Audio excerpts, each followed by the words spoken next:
देवहूति। लेकिन सबसे पहले देवहूति के वंश का वर्णन इसमें आता है। ब्रह्मा जी महाराज की छाया से करदम पैदा हुआ। करदम देखिए, बनाने वाला ये इनके प्रकारण बनाता है। सृष्टि को जिसको बनाना है वो उसकी व्यवस्था है। अब अगर खुद के बेटे से अगर शादी करे तो उत्तम नहीं होता है, क्योंकि उसमें एक गोत्र अड़ती है। इसलिए छाया से करदम पैदा हुआ, ब्रह्मा जी महाराज की छाया से।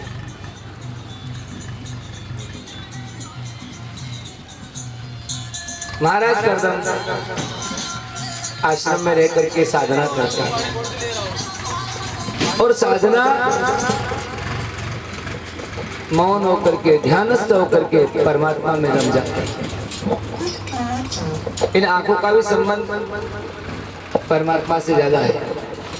ये अगर परमात्मा को ज्यादा निहारे तो हमें उत्तम मार्ग देती है, और अगर संसार की ओर देखती है ना, संसार को निहारने लग जाती है तो हम पथभ्रष्ट हो जाते हैं।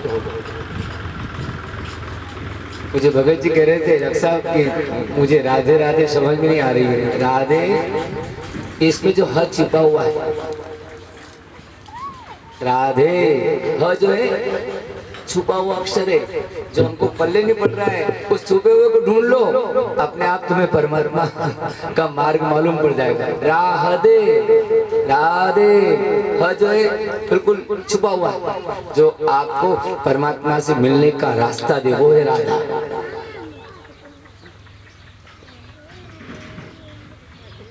राधे राधे राधे, आप बोलो राधे, कोशिश करो कि वो ह जो है इसमें लुप्त है, पता नहीं लगता है, लेकिन वह जो है वास्तविक वह आद्याशक्ति पराम्बा आपको कृष्ण से मिलाने में मदद करती है। अब ये आद्याशक्ति कौन है? तो मार्कंडेय पुराण में जो दुर्गा सप्तशती जिसको बोला जाता है, उसमें 11वें कवच में 11वें अध्याय में नंद गोप गृहे जाता यशोदा गर्भ संभवा। नंद बाबा और यशोदा ने पुत्र प्राप्ति के लिए अपने कुलगुरु गर्गाचार्य जी महाराज से पूछा था कि बुढ़ापा आ गया है, सफेद बाल दाढ़ी पे समन समीप भय सिद्ध कैसा, यहाँ पे भी बाल सफेद आ गए हैं, आंखें जो है अब गहरी गहरी होने लग गई है, तन पर चेहरे पर झुर्रियां पड़ने लग गई है, बुढ़ापे ने निमंत्रण दे दिया है, लगता है इन गौओं को पालने वाला कोई आएगा कि नहीं आएगा। क्या हमारा जीवन ऐसे ही रहेगा?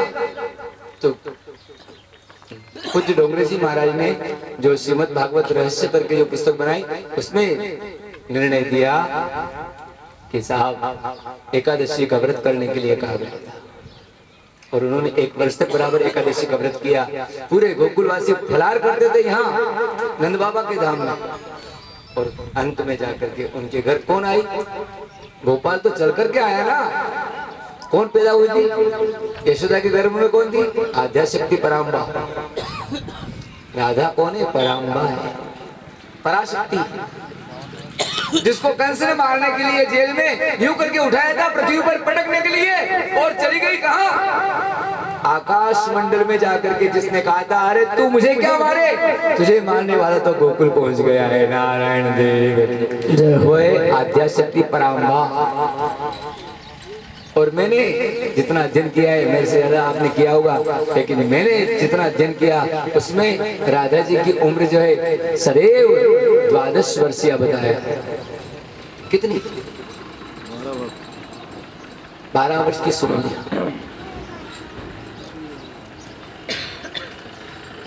अब और संशय भ्रम थोड़ा निवृत्ति दूं। ये सत्य है, ऐसे कई ब्रह्मांड है, और इन सब ब्रह्मांडों का एक भूगोल जिसको हम बोलते हैं, खगोल, और पूरे ब्रह्मांड का ऊपरी छोर जिसको भेदन करने के पश्चात 1000 कमल जिसमें हो उस कमल में राधा और श्याम विराजते हैं, वह गोलोक धाम। गर्गाचार्य जी की गर्ग संहिता नाम की पुस्तक है। उस पुस्तक में बताया गया कि लोग कहते हैं गोलोक धाम, गोलोक धाम, गोलोक धाम कौन सा? ब्रह्मांडों के ऊपर, ब्रह्मांडों के भेदन के पश्चात जिसमें एक कमल, उस कमल में 1000 पंखुड़ियां और उनके बीच में राधा और श्याम विराजमान रहते हैं, वो लोग गोलोक धाम है। बोलो बांके बिहारी लाल की जय। और कोई बाकी संशय है तो हम बाद में शाम को चर्चा करेंगे। अभी 7 दिन तक हूँ और नोटा से तो मैं बंधा हुआ हूँ आपके बीच में। मुझे रहने में बड़ा आनंद आता है। आप सब मुझे बेटे जैसा स्नेह देते हैं, वृद्ध लोग मुझे पिता जैसा स्नेह देते हैं, और उसी स्नेह के पारावस्थ में दौड़ करके 600 किलोमीटर से आपके बीच आ जाता हूँ।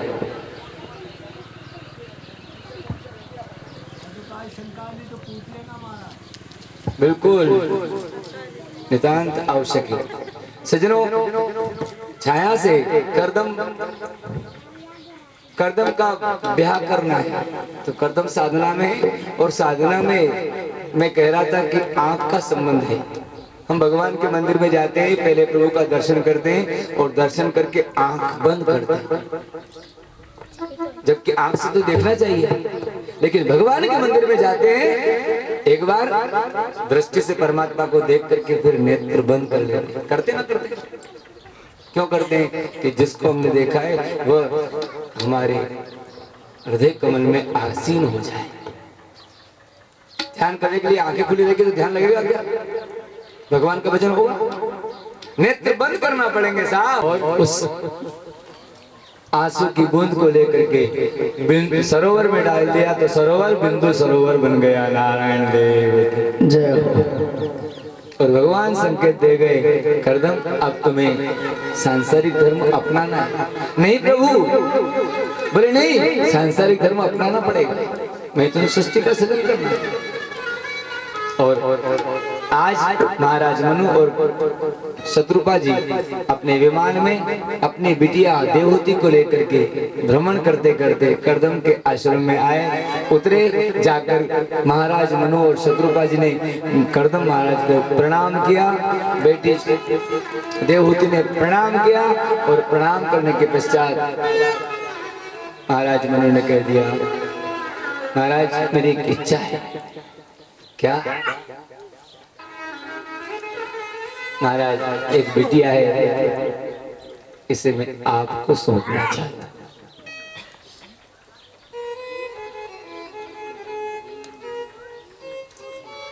महाराज करदम ने शर्त रख दी, मैं गृहस्थ में आने के लिए तो तैयार हूं, लेकिन पहले अपनी बेटी से पूछ लो, जब तक संतान नहीं होगी तब तक गृहस्थ में रहूंगा, और संतान होते ही गृहस्थ को छोड़ दूंगा।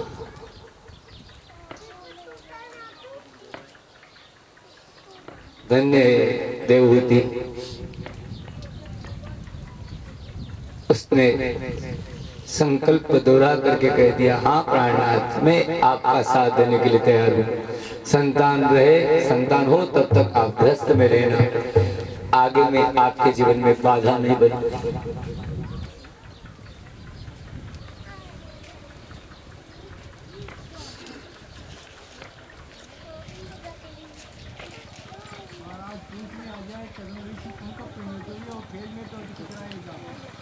महाराज अपनी बेटी को महाराज करदम को सौंपा। वैसे तो हर पिता जो है अपने बेटी को अपनी औकात से ज्यादा देता ही नहीं। महाराज मनु और शत्रुपा जी ने भी जो भी गृहस्थ की सामग्री जुटाई, सौंपी, और एक बात कही, एक सूत्र दिया अपनी बेटी को, जो हर माता पिता को अपनी बेटी को देना ही चाहिए।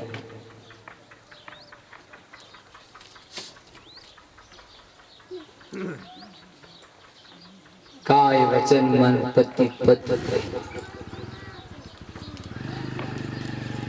बेटा सब करना, लेकिन सबसे बड़ी दौलत जो है तुम्हारे लिए, सबसे बड़ा कर्तव्य जो है तुम्हारे पति की सेवा है। काय वचन मन पति पत प्रेम। पत्नी के लिए पति जो है परमेश्वर स्वरूप होता है। ईश्वर की पूजा करे न करे कोई बात नहीं, वह पति की सेवा कर लेती है तो उसकी सब पूजा सब अर्चना सब हो जाती है। पत्नी कहते हैं किसे? जो पतन न होने दे, पतन से जो बचा दे वो पत्नी है। जो आपको ऊर्जा प्रदान करे, जो आपको सन्मार्ग पर ले जाने में मदद करे, वह होती है धर्म पत्नी। आपसे धर्म कराए, आपके पतन को न होने दे, इसलिए धर्म पत्नी। और इसीलिए हम कोई वैदिक कर्म करते हैं तो वह आपके साथ बैठती है धर्म को पालन कराने के लिए। सज्जनों, मनु और शत्रुपा जी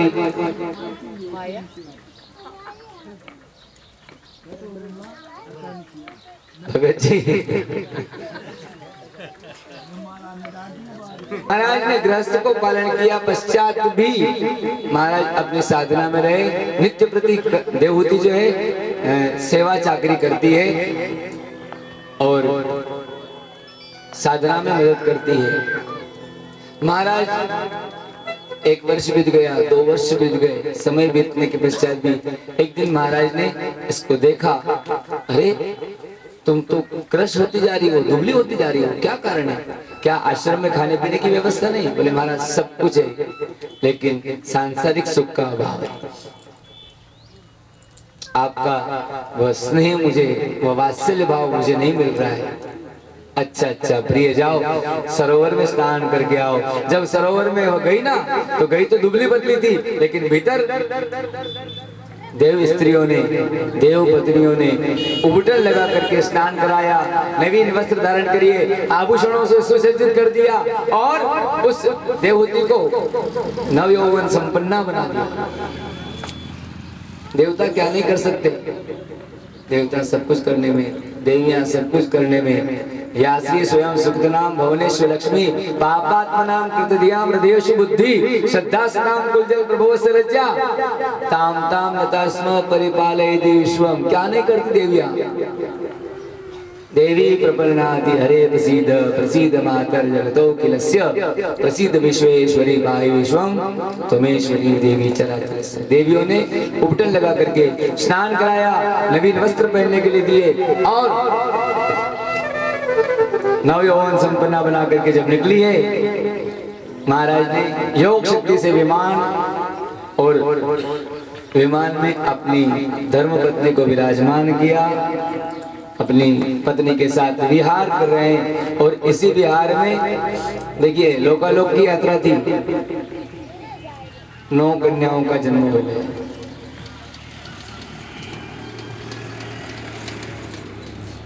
विमान वापस आश्रम में उतरा, महाराज ने कमंडल हाथ में लिया और कहा कि बस मैं तो ये चला। बोले महाराज ये तो बेटियां हैं, आपने तो संतान का कहा था, बेटा चाहिए। महाराज जब तक बेटा न हो तब तक आपको संसार में रहना है। तब महाराज करदम ने व्रत करवाया,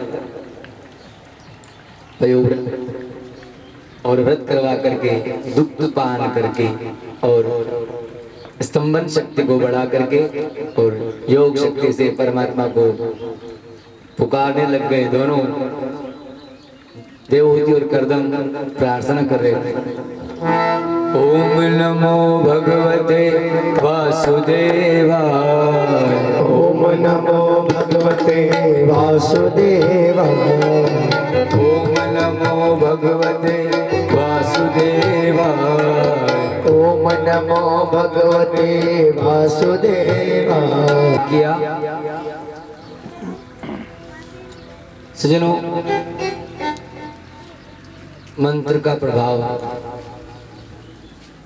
देवहूति गर्भवती हो जाती है और 9 मास पूर्ण होने के पश्चात कपिल भगवान कपिल अवतार हुआ। बेटा बड़ा हो रहा है, 9 कन्या पहले ही है। 9 ही कन्याओं को महाराज कर्दम ने ब्रह्मा जी की आज्ञा से विधिवत पाणी ग्रहण संस्कार जो मर्यादी ऋषि थे उनके साथ संपन्न कर दिया। करा नाम की कन्या मरीचि को सौंपी। अत्रि महाराज के साथ अपनी बेटी अनुसुईया उसका ब्याह किया, जिसके घर तीनों देवता जो है अपनी महारानियों को प्रसन्न करने के लिए पहुंचे थे और भिक्षावृत्ति करते हैं, जिनके दरवाजे पर जाकर के और नग्न होकर के भिक्षा मांगे कि नग्न होकर के भिक्षा दो। सती ने महारानी ने हाथ में जल लेकर के मैंने पति परायण होकर के अगर सेवा की है तो ये तीनों बाल रूप में हो जाए, और छोटे छोटे से बालक बना करके पलने में झुला दिया।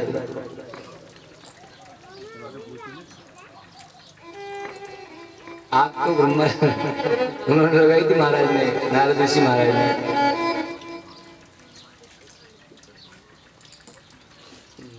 अत्रि और अनुसुईया जी नित्य प्रति रहते थे। मैं सुना तो थोड़ा सा प्रस्थान कर। नित्य प्रति पूजा अर्चना में रहते थे। भोजन बनाया अनुसुईया जी ने, पतिदेव अत्रि ऋषि ने पूजा अर्चना से निवृत्त हुए। भोजन परोसा गया और इतने नारद ऋषि का आगमन हुआ। आओ नारद भोजन करो। नारद जी को भी पास में बिठा करके भोजन करा दिया और भोजन करा करके निकले, सीधे पहुंचे वैकुंठ में। लक्ष्मी जी भगवान नारायण को भोजन परोस रही थी, तो आओ नारद भोजन कर लो। बोले नहीं, आज तो मैंने सती के हाथ का भोजन पाया है। क्या सेवा है उसकी, वह बहुत पति परायण है।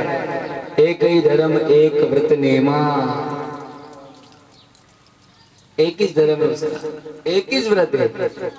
ये वचन मन पति पद प्रेम। बोले उसके हाथ का प्रसाद, बहुत आनंद आया। थोड़ा तो ले लो। बोले नहीं, कुछ नहीं खाना है, आज तो बहुत मस्ती। क्या सती है, बस क्या सती है क्या करके आग लगा करके रवाना। लक्ष्मी जी ने कहा नारायण से कि ये कौन सी बला पैदा हुई। बोले ठीक है होने दे। बोले नहीं, ये वहां पे भी चक्कर चलता है। नहीं, इधर वहां से रवाना हुए। ब्रह्मलोक में ब्रह्माणी परोस रही थी भोजन। आओ नारद भोजन कर लो। बोले नहीं, आज तो सती की आग खा गया, बहुत अच्छा, बहुत आनंद आया। थोड़ा ले लो। बोले नहीं, बहुत, आज तो क्या बात है, इतना स्वादिष्ट, और उस घर का अन्न क्या कहने, सती के हाथ का भोजन, वाह। तो वो सती है क्या? बोले हाँ वो सती है। कुछ भी लोग बोले नहीं। और यहाँ से आग लगा करके कैलाश पर पहुंच गए। माँ पार्वती जी भोजन बना करके भोले बाबा को भोजन परोसा। नारद ऋषि पहुंचे, आओ नारद भोजन करो। बोले नहीं नहीं, आज तो सती के यहाँ का भोजन पाया है, बहुत आनंद आया। अरे क्या महारानी है, क्या सती है, वाह वाह। उसके हाथ का स्वादिष्ट भोजन अमृत नुमा लगा। थोड़ा देर बोले नहीं नहीं नहीं, वो तो बस सती के हाथ का भोजन पाया है, सती के हाथ का भोजन पाया है। तीनों जगह आग लगा करके नारद ऋषि तो रवाना हो गए। तीनों सतियों ने अपने अपने प्राणनाथ से कहा कि ये कौन सती है। बोले हाँ एक सती है। तो जाओ इसकी परीक्षा करो। तीनों देवता आए हैं, ब्रह्मा विष्णु महेश। और ब्रह्मा विष्णु महेश ने आकर के द्वार पर अलग जगाया। सती ने तीनों को अपनी भक्ति से, पति की भक्ति से बाल रूप देकर के पल्ले में डाल दिया। अत्रि ऋषि आए, बोले ये पल्ले में कौन? बोले आपके बेटे हैं। पता ही नहीं और बेटे? बोले हाँ। अच्छा अच्छा अच्छा। अब एक दिन बीता, 2 दिन बीते, 15 दिन, जैसे तैसे बीत गए। वैकुंठ में सुना सुना, ब्रह्मलोक भी सुना सुना, उधर कैलाश में सुना सुना। तीनों देवियां मिली कि ये कौन से संकट में पड़ गए, 15-15 दिन से हमारे पति के दर्शन नहीं हो रहे, करे तो क्या करे। नारद ऋषि नजर आए। तीनों देवियों ने बुलाया कि इधर आओ। बोले नहीं माता जी मैं तो बहुत मस्ती में हूँ। बोले नहीं इधर आओ तो सही। बोले नहीं माता जी मैं तो बहुत मस्ती में। अरे तुम तो मस्ती में हो, लेकिन हमारे लिए तो बताओ हम क्या करें। बोले कुछ नहीं करना है, तीनों सहज बन करके चली जाओ। तीनों देवियां सरल रूप धारण करके चली गई। दरवाजे पर खड़ी खड़ी सिसक रही थी, रो रही थी। अनुसुईया जी झाड़ू लगाती लगाती देखती, अरे तुम क्यों रो रही हो?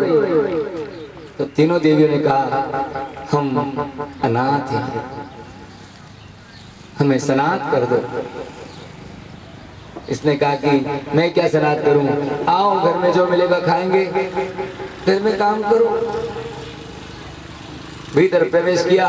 तीनों देवियां, कोई झाड़ू लगा रही है, कोई पानी भर करके ला रही है, कोई भोजन बना रही है और सेवा चलती है। तीनों उस पल्ले के पास तो जाती है, लेकिन पहचान नहीं पाती कि कौन से हमारे प्राणनाथ है।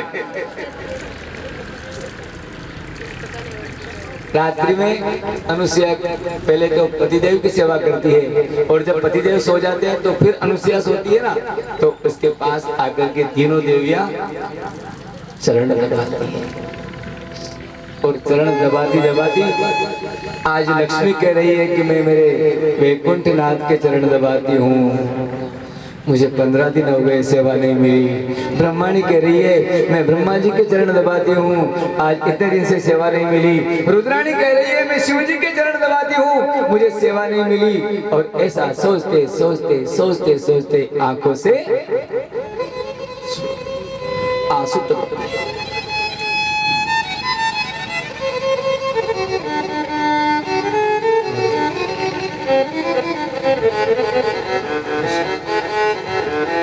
रात में ही अनुसुईया जी की नींद खुली, क्योंकि अभी तो सेवा चल रही थी, सोई नहीं थी।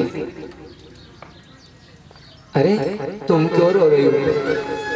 तीनों देवियों ने कह दिया, माँ हमसे भूल हो गई, हमसे जो भी भूल हुई वही माफ कर दो। अरे क्या हुआ बताओ ना।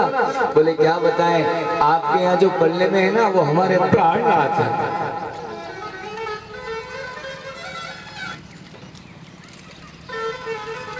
अच्छा आज रात्रि विश्राम कर लो, सुबह व्यवस्था कर दूंगी। नारायण देव। जो भगवान का भक्त होता है ना बहुत दयालु होता है, और भगवान की भक्ति करने वाला अगर दया नहीं रखता है समझ लो उसकी भक्ति मुकाम की नहीं। कहीं न कहीं पात्र फूटा हुआ है। भगवान का भक्त तो परम उदार रहता है, कपट छल छिद्र से परे उसका जीवन रहता है।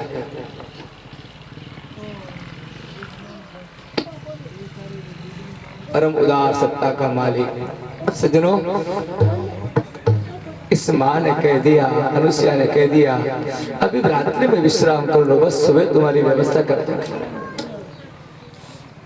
प्रातः होते ही अपना नित्य नैमित्य कर्म किया, देव पूजा, पति की पूजा, चरण पूजा करी, पति की सेवा करी। और अब पति की सेवा करने के पश्चात अब तीनों देवियों से कहती है, चलो मैं तुम्हें सनात कर देती हूँ।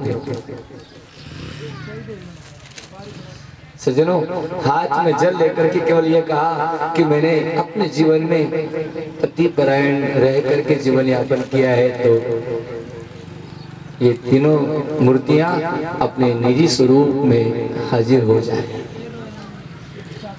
और जल लेकर के बस केवल छोड़ा, पल्ले में से तीनों लल्ला कूदे, तीनों बालक कूदे और ब्रह्मा विष्णु महेश बन गए। वैकुंठनाथ भगवान की जय, ब्रह्मनारायण भगवान की जय, आशुतोष अवडरदानी भोलेनाथ की जय। बस देखते ही देखते लक्ष्मी जी वैकुंठनाथ के पास पहुंच गई, विष्णु के पास पहुंच गई, ब्रह्माणी ब्रह्मा जी के पास पहुंच गई और रुद्राणी शिव जी के पास पहुंच गई। और तीनों फूट फूट करके रोती है, माँ अनुसुईया अब ऐसी भूल कभी नहीं करेंगे, कभी भी भक्त को मत लो, भक्त की परीक्षा मत लो, क्योंकि भक्त की रक्षा का संकल्प परमात्मा का रहता है। तीनों देवियों के साथ देवता भी, अत्रि महाराज ने दर्शन किया। आप हमारे घर पुत्र रूप में पधारे थे, पुनः प्रार्थना करूंगा आप इस कुटिया को पवित्र करें। तीनों देवता कह गए थे हम तीनों ही आएंगे, और इसलिए ओंकार मंत्र का जाप किया था। ओम क्या है? प्रणव मंत्र है। ओम बोलने से ब्रह्मा जी राजी, भगवान विष्णु जी राजी, भगवान शिव जी भी राजी है। और इसका प्रमाण मिलता है महादेव की आरती में, ब्रह्मा विष्णु सदा शिव जानत अविवेका। तीनों में परिवर्तन जो है, भिन्नता जो है, जो अविवेकी लोग होते हैं ना, जो अज्ञानी लोग होते हैं, वे लोग उसमें भिन्नता दिखती है। लेकिन प्रणवाक्षर के मध्य ये तीनों एक, तीनों एक है। ओम जय शिव ओंकार, ओंकार एक ओंकार। भगवान विष्णु से दत्तात्रेय, ब्रह्मा जी से सोम, और भगवान शिव शंकर से कौन बने थे? ऋषि दुर्वासा, इनके यहाँ जन्मे हैं। तो सज्जनों, अत्रि ऋषि के साथ अनुसुईया जी का ब्याह हुआ, अंगिरा ऋषि के साथ श्रद्धा का, पुलस्त्य ऋषि का ब्याह हविर्भु नाम की कन्या के साथ संपन्न हुआ, पुलह ऋषि के साथ गति नाम की कन्या को ब्याही, क्रतु ऋषि के साथ क्रिया को ब्याही, भृगु जी के साथ ख्याति नाम की कन्या का ब्याह हुआ, और वशिष्ठ महाराज के साथ अरुंधति नाम की। इस प्रकार 9 ऋषियों, जो मर्यादि ऋषि थे ब्रह्मा जी महाराज के शरीर से, जिनकी उत्पत्ति मानी जाती है, उन मर्यादि ऋषियों का ब्याह संपन्न हुआ, बेटियों की विदाई। और अब महाराज कर्दम कपिल महाराज को जान करके कि ये मेरे घर कौन जन्मे है, स्वयं परमात्मा का स्वरूप मान करके और परिक्रमा करके चले गए जंगल में। वादा क्या किया था कि जैसे ही बेटा होगा, संतान होते ही मैं गृहस्थ को छोड़ दूंगा। तुरंत कर्दम जंगल में पहुंच गए, और देवहूति ने इस लल्ला को बड़ा किया। और बड़ा क्या, परमात्मा को क्या बड़ा करना, वो तो जो बड़े होते गए ज्ञान प्रस्फुटन होता रहा। सांख्य शास्त्र का संपूर्ण ज्ञान अपनी माता को दिया। कैसे जीव गर्भ में आता है, कैसे पनपता है, कैसे बड़ा होता है, कैसे उसकी दिनचर्या रहती है, कैसे उसके क्रियाकलाप रहते हैं, किस प्रकार से इस समस्त ब्रह्मांड का निर्माण, किस प्रकार से वह सदाचार को अपना करके वानप्रस्थ संन्यास तक की यात्रा करे। केवल जन्म लेना नहीं है, जन्म लेकर के इस जन्म से आगे के जन्म को सुधारना है, साकेत की प्राप्ति करना है, उस उत्तम लोक को प्राप्त करना है। ये हमारी यात्रा है। जिस प्रकार से हमें अगर हरिद्वार जाना है तो हम रिजर्वेशन कराते हैं, है ना। कहीं भी यात्रा करने के लिए हम पहले से रिजर्वेशन कराते हैं ना, टिकट बुक कराते हैं। फिर यात्रा वाले दिन हम स्टेशन पर समय पे आधा घंटे पहले पहुंचते हैं, और फिर स्टेशन प्लेटफॉर्म पर पहुंचते हैं। प्लेटफॉर्म पर पहुंच करके ट्रेन का इंतजार करते हैं कि ट्रेन आ जाए, और जैसे ही गाड़ी आती है हम अपनी सीट पर बैठ जाते हैं, और सीट पर बैठने के पश्चात हमारी यात्रा प्रारंभ हो जाती है। कहाँ तक? जहाँ तक हमारा स्टेशन है। ऐसे ही मनुष्य योनि जो है ना, हमारी रिजर्वेशन सीट है। इससे परमात्मा का भजन करो, तुरंत मुकाम पर पहुंच जाओगे। नारायण देव की। बाकी तो कभी मुर्गा बने होंगे, कभी बिल्ली बने होंगे, तो क्या रिजर्व करा पाए? सोचती है वो मुक्ति। बिल्ली को भी आशा रहती है साहब, और जीवन में आशा ही तो जीवन है। आशा नहीं, जीव को शिव को प्राप्त करने की जिज्ञासा होना चाहिए। जीव को ब्रह्म की प्राप्ति के लिए तत्पर रहना चाहिए। जीव आत्मा को परमात्मा से मिलाने का प्रयास करना चाहिए, क्योंकि सहज मुक्ति ही और मुक्ति में भी कैवल्य पद। यो ददाति सताम शंभो कैवल्यम अपि दुर्लभम खलानाम दंडकद्योसो शंकरम शम तनोतु।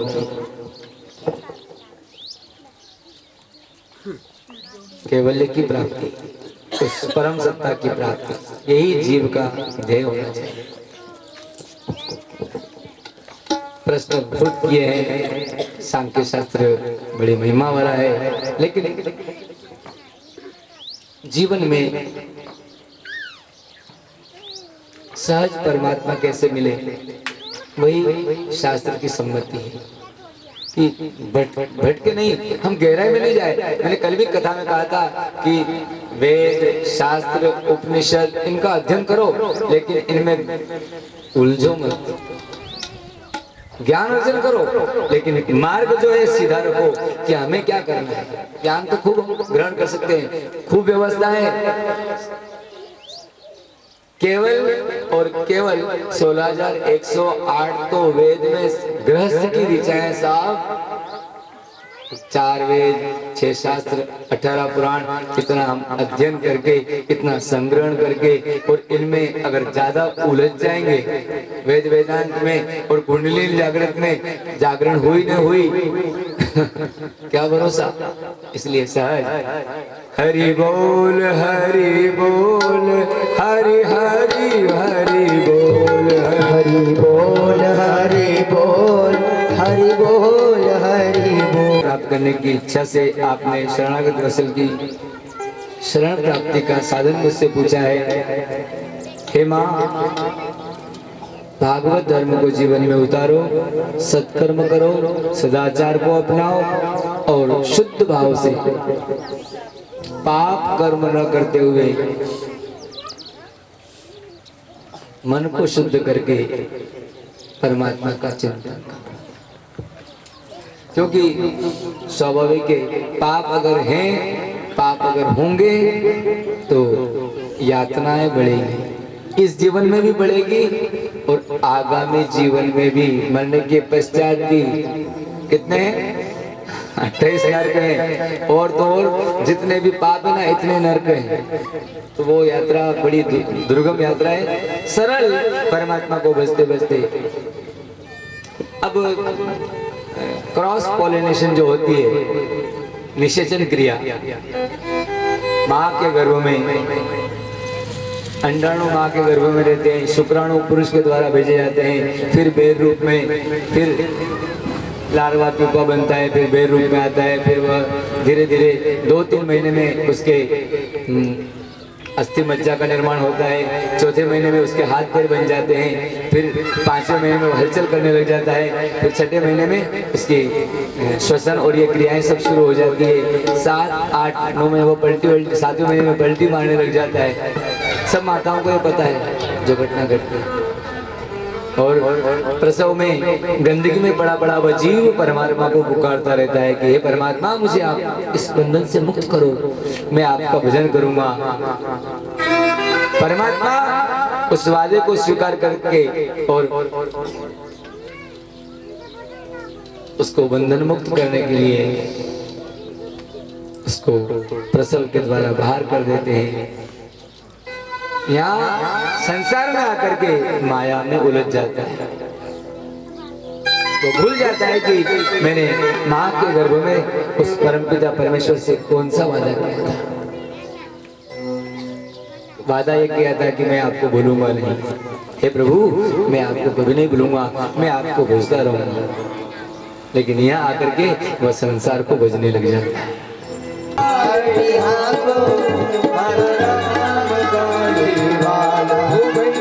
धीमा धीमा गाड़ी हाको मारा राम गाड़ी वाला, मारा राम गाड़ी वाला, मारा राम गाड़ी वाला।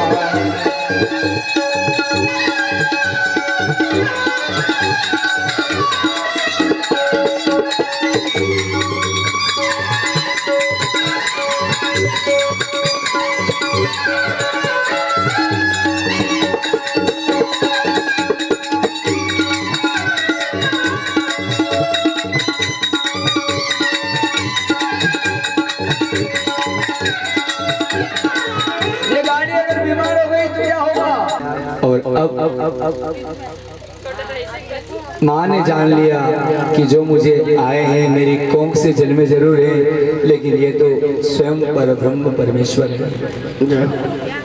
इसलिए परिक्रमा करी, आशीर्वाद लिया कि आपने जो उज्जवल ज्ञान मुझे प्रदान किया, इस ज्ञान से मैं अब आगे की यात्रा करूंगा, आगे की यात्रा करूंगा। कपिल मुनि ने अपनी माँ को मार्ग बता दिया। माँ इस रास्ते को जो स्वीकार करता है, वो रास्ता थोड़ा कठिन जरूर है, लेकिन दुख सहे बिन सुख नहीं। भगत जी, दुख सहे बिन सुख नहीं, दुख बिन सुख नहीं होए, और कान बिंदानिया दुख सहे सोई जेवर पहने सोए। बेटी जब छोटी होती ना तो उसका कान छेदा जाता है, उस समय बहुत तकलीफ होती है, लेकिन उसी कान में बाद में सोने के आभूषण शोभा देते। मतोनि श्रेयसाय में अत्यंतो परतिर्यत्र दुःखस्य च सुखस्य च चेता कल्वस्य बन्धाय मुक्ते चात्मनो मतम् गुणेषु सक्तं बन्धाय रतवां पुंसि मुक्ते। सुख दुख को ज्ञान में रख करके सुख अगर मिले तो अभिमान न करें, दुख में विचलित न हो। भक्त के लिए बहुत जरूरी है। अगर परमात्मा ने सुख दिए हैं तो उन सुखों को भोग करके भगवान मार्ग को अपनाएं। अगर फोटोग्राफर आया और फोटोग्राफर ने आकर के फोटो खींचा, किसका खींचा? स्वामी विवेकानंद का, और फोटो खींच करके वो चला गया। इनका वंश विस्तार करते हुए मनोस्तु शतरूपायाम तिस्ता कन्याश्च जग्निरे आकुतिर्देवहूतिश्च प्रसूतिरिति विश्रुता। 3 कन्याएं थी, आकुति, देवहूति और प्रसूति। देवहूति का कर्दम के साथ विवाह, और कर्दम और देवहूति ने 9 कन्याएं और एक बेटा कपिल, 9 कन्याओं का विवाह जो मर्यादी ऋषियों के साथ संपन्न हुआ। उनसे किस प्रकार से सृष्टि का वर्धन हुआ, सृष्टि बढ़ी। ब्रह्मा जी के प्रथम पुत्र मरीचि की पत्नी कला ने कश्यप और पूर्णिमा नामक 2 पुत्रों को जन्म दिया। पूर्णिमा के विरज और विश्वज नामक 2 पुत्र हुए, और देवकुल्य नाम की एक कन्या उत्पन्न हुई, जो भगवान के चरण धोने के कारण दूसरे जन्म में वही देवकुल्या जो है गंगे महारानी की गंगा मैया बन गई।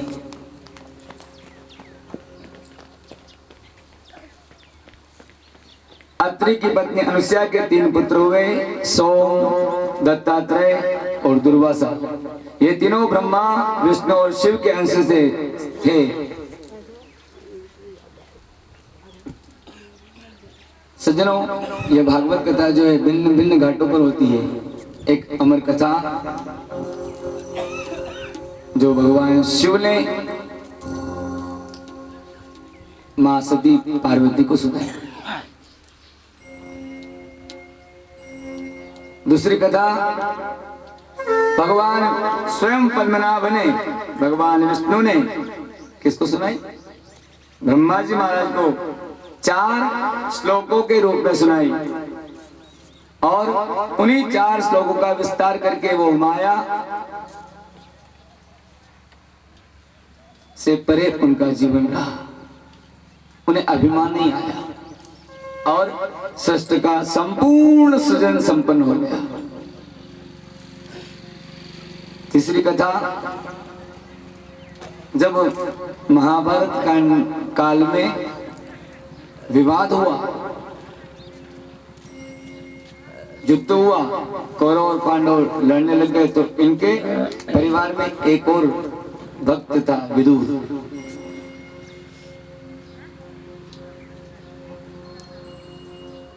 भगवान का भक्त कभी विवाद में नहीं पड़ता, संवाद में रहता है, विवाद में नहीं। और एक सूत्र भी भागवत देती है कि जब अगर हम घर में भी हैं और घर में भी अगर विवाद अगर होता हो ना तो तुरंत यात्रा के लिए निकल जाना चाहिए। नारायण देव की। कई बार निरपराधी को भी दंड भोगना पड़ा है। शास्त्र कह रहा है अपराध नहीं है, फिर भी मांडव ऋषि ने चोरी नहीं करी, दूसरे चोर ला करके माल पटक गए और राजा ने देखा कि किसने चोरी करी है, इसको सूली पर चढ़ा जो। अरे और कोई बात कर लियो, कोई 11 तो बताओ, कोई 15 सूली पर चढ़ा। सूली पर क्या करते हैं, हाथ पैरों में कीले ठोक देते हैं और मरना है। लेकिन मरे नहीं, 1 दिन 2 दिन 3 दिन 4 दिन 5 दिन हो गए, आखिर तो धर्मराज को आना पड़ा। आप क्यों नहीं मरते? मांडव ऋषि ने कहा कि मरूं कैसे, पहले पाप तो जानो कि मैंने पाप क्या किया। पाप का पता तो लगे, कौन सा पाप किया।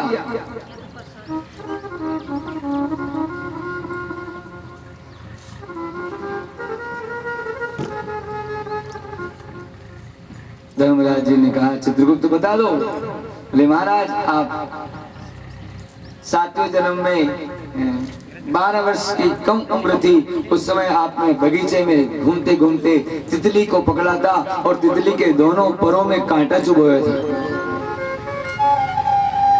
सोच लेना, पाप छोड़ता नहीं। 7 जन्म पूर्व जो है जब तितली के दोनों पैरों को पकड़ करके कांटा चुभो दिया था, 7 जन्म के बाद भी सूली पर चढ़ना पड़ा। इसलिए पाप से सावधान।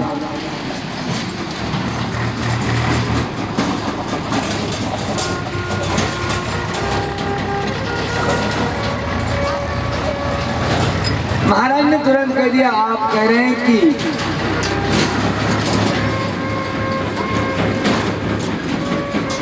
बारह वर्ष की उम्र थी।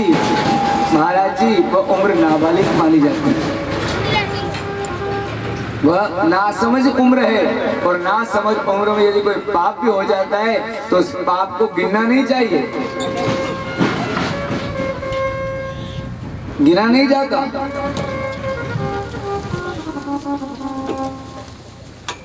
तब धर्मराज ने कहा कि चाहे जिस उम्र में भी पाप अगर होता है तो पाप तो आपके खाते में जुड़ता ही है, क्योंकि जिस प्रकार आपके द्वारा प्रदत्त पुण्य आपके खाते में जुड़ते हैं, ऐसे ही आपके द्वारा आपके शरीर के द्वारा किए गए पाप जो है वो भी गिने जाते हैं, काउंट होते हैं। तब मांडव ऋषि ने श्राप दिया था, आपने निरपराधी को सूली पर चढ़ाया है। मैं ज्यादा कुछ तो नहीं, केवल इतना ही कहूंगा कि आपको भी इसका प्रायश्चित करना पड़ेगा, दासी पुत्र के रूप में जन्म लेना पड़ेगा। नारायण देव भगवान। किसको कहा है? साधना में कितनी ताकत, धर्मराज को कह रहे हैं आपको दासी पुत्र के रूप में जन्म लेना पड़ेगा। और वही धर्मराज दासी पुत्र के रूप में, विदुर के रूप में हस्तिनापुर में जन्मे। लेकिन धर्मराज का अवतार है, इसलिए धर्म करते रहते हैं, रोज मंदिर जाते हैं, रोज जाकर के मंदिर में पूजा अर्चना करते हैं, देव दर्शन करते हैं और हरिनाम स्मरण करते रहते हैं। क्या कहते हैं?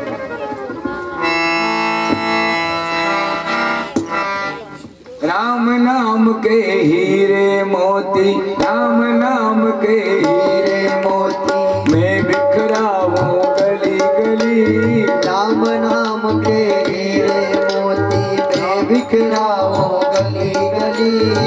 ले लो रे कोई राम का प्यारा, शोर मचाऊं गली गली। ले लो रे कोई राम का प्यारा, शोर मचाऊं गली गली। राम नाम के हीरे मोती, श्याम नाम बिखराओ गली गली, बिखराओ गली गली। ले लो रे कोई राम का प्यारा शोर मचाओ गली गली, ले लो रे कोई राम का प्यारा शोर मचाओ गली गली। अरे माया के दीवानों सुन लो एक दिन ऐसा आएगा, माया के दीवानों सुन लो एक दिन ऐसा आएगा। धन दौलत और माल खजाना यही दरारे जाएगा, धन दौलत और माल खजाना यही दरारे जाएगा।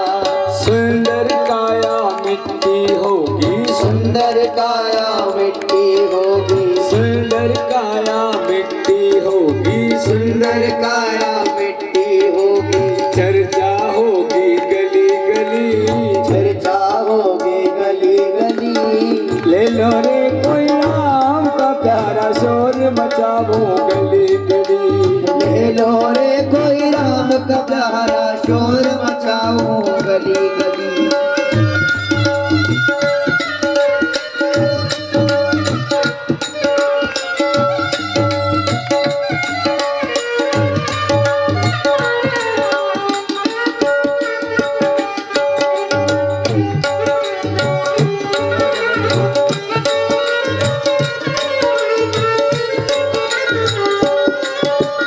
क्यों करता है मेरा मेरी यह तो तेरा मकान नहीं, क्यों करता है मेरा मेरी यह तो तेरा मकान नहीं। झूठे जग में फंसा हुआ है वह सच्चा इंसान नहीं, झूठे गढ़ में बसा हुआ है वह सच्चा इंसान नहीं। हर झूठे जग में फंसा हुआ है वो सच्चा इंसान नहीं, झूठे जग में बसा हुआ है वह सच्चा इंसान नहीं। अरे जग का मेला 2 दिन का है, जग का मेला 2 दिन का है, जग का मेला 2 दिन का है, जग का मेला 2 दिन का है। अंत में होगी चला चली, अंत में होगी चला चली। ले लो रे कोई शाम का प्यारा शोर मचाओ गली गली, ले लो रे कोई शाम का प्यारा शोर मचाओ गली गली। ले लो रे कोई राम का प्यारा शोर मचाओ गली गली, ले लो रे कोई राम का प्यारा शोर मचाओ गली गली।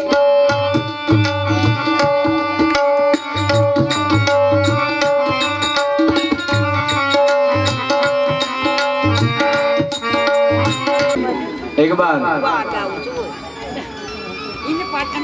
पार्टी करी, भगवान को आमंत्रण भेजा,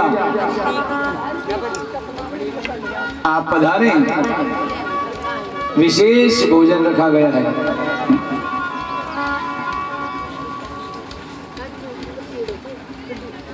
आइएगा, भगवान को कहते हैं आइएगा, पधारिएगा।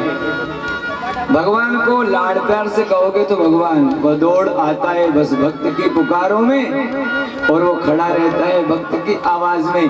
बस भक्त का प्रेम कैसा है उसके माध्यम से परमात्मा जो है आपके पास, आपके निकट रहता है। दुर्योधन ने पार्टी रखी है, आना, ये शब्द है। ऐसे भगवान आते क्या? लेकिन भावमय होकर के विदुर ने कहा था, प्रभु कृपा हो कभी इस गरीब की गुड़िया को पवित्र करना प्रभु।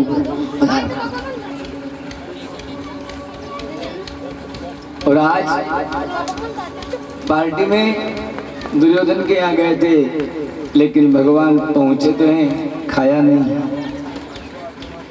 क्योंकि भाव का भूखा हूं मैं, भाव ही में सार है। भाव में ही, मैं भाव का भूखा हूं, मुझे ज्यादा कुछ नहीं। भाव का भूखा हूं मैं, भाव ही में सार है, भाव से मुझको बजे तो भव से बेड़ा पार है। मुझे भाव से बजना पड़ता है।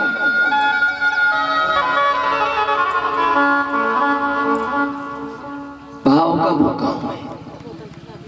तो दुर्योधन के यहाँ मेवा त्याग दिया, 56 भोग 66 व्यंजन बनाए हुए थे, नहीं खाए भगवान ने। और आज याद आ गई, चलो विदुर काका के यहाँ चलते हैं, विदुर के यहाँ चलते हैं। सजनों, प्रातः उठ करके विदुर जी तो देव दर्शन के लिए निकल गए थे। इधर भगवान ने तुरंत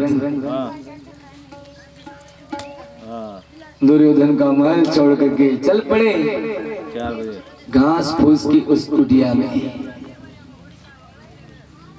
भगत संपन्न नहीं रहता। ठीक है, लेकिन एक तो ये वाला दूंगा मेरे जेब में ही रहेगा, और एक तो वैसे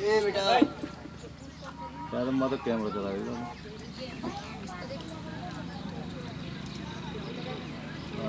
उस वो जितना मिल जाता है ना उसी में राजी रहता है।